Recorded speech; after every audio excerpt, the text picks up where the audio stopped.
Hi, I'm Val Schober with Module 1, my personal introduction for EDL853.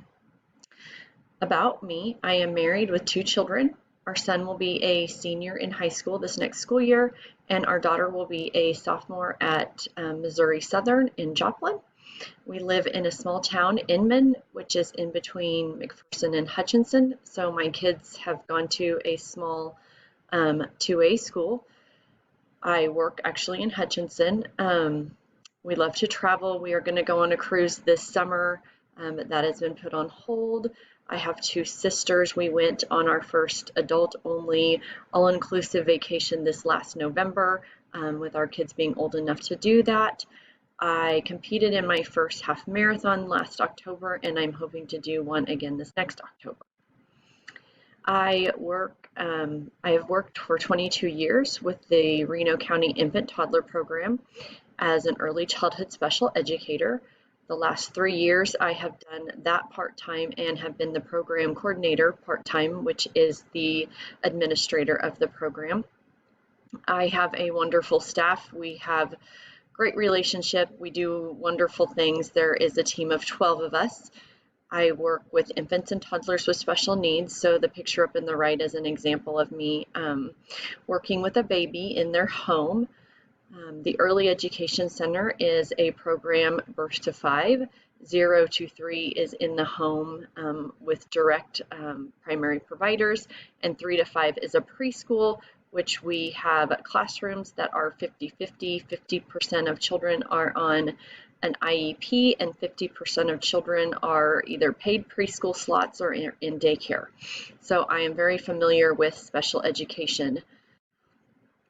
As far as an inclusive culture, I think the leader's role is to create a positive school climate, of course, lead by example, and to be of support to students and staff, and maybe create learning groups with staff. And what if this culture does not exist? I think that you go to the very beginning in creating that school climate, building relationships. I think it's important to be visible in the school so that students and staff know that you're there and that you care about them. And in the community too. I think you have to start not only in the school, but you have to show by example in the community and do that sort of thing. I think supporting students as staff is very important, knowing that their voices are being heard, and just getting to know your students and getting to know your staff is very important in order to increase this culture. And as far as creating and encouraging advocacy as a leader, I think, again, it's important to build relationships, be visible within your school, which would mean not sitting behind your desk in an office, although I know that is at times hard to do when you have paperwork and budgets and different things to take care of.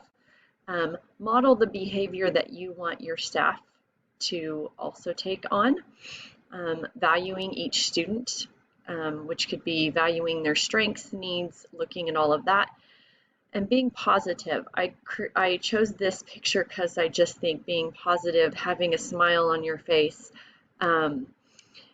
makes children feel comfortable and warm and at ease.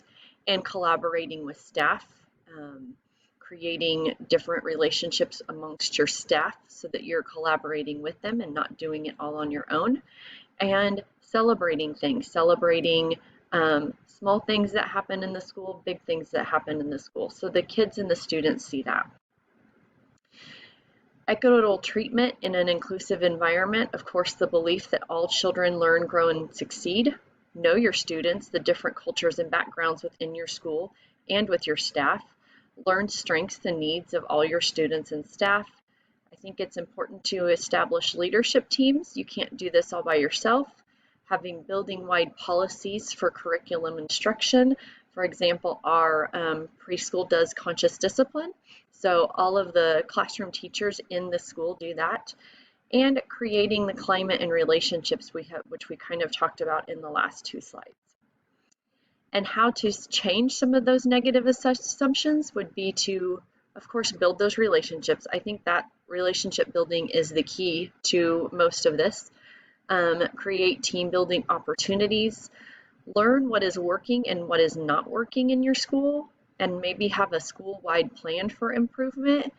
Having professional development opportunities for your staff, and showing them positive examples how inclusion works in other schools, so that they have real life examples. So that is just a very brief introduction of myself and kind of the things that I've already learned about inclusion. So thank you.